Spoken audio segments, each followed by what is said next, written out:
Hey guys, it's E.A. Koetting. I'm going to teach you a really simple and effective spell that you can do to bind another magician, a witch, or a sorcerer from being able to use magic against you. So if you feel like a specific person is trying to attack you magically, or maybe trying to interfere with you spiritually in any way, praying for you, obsessing about you, which is also casting a sort of spell at you, wishing harm upon you, any of those things can be bound through this simple spell. The first thing you'll need to do is get a piece of paper and write down the person's name. If you have a photograph of them, that can be even better, but all you really need is that person's name. If you have a first and last name, that is fine. If all you have is the first name, that will work, as long as you can identify who you're actually targeting with this. So I've just simply written down person's name. You have to know who you mean by that, because there are a lot of people that might have a similar name. Who do you mean? Now, if you don't know who the person is, that makes this quite a bit more difficult, but I would still start here. I would simply write down person who's attacking me. Write something like that down. Use that as the link. Now cut some ribbon. Usually I will use a single arm's length of ribbon. For this, I'm going to use both arm's length, just because that's what I'm feeling inspired to do.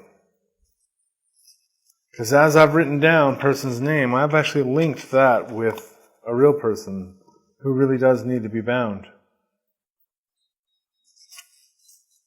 So I know who that person's name means.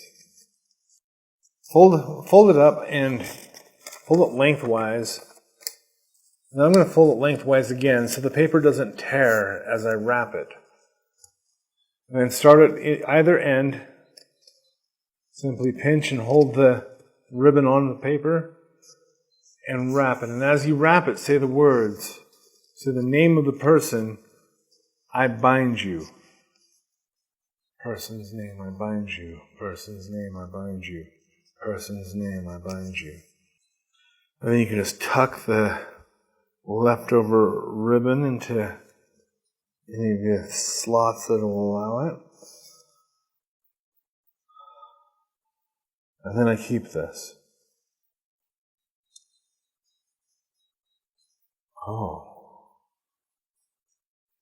Try to come undone. That means the person that I was trying to bind is magical. Is trying to break free. So I have to be a little more intentional. Then I'm going to tie these. I'll just tie these into a knot. So what I'm being told to do is tie these in a knot.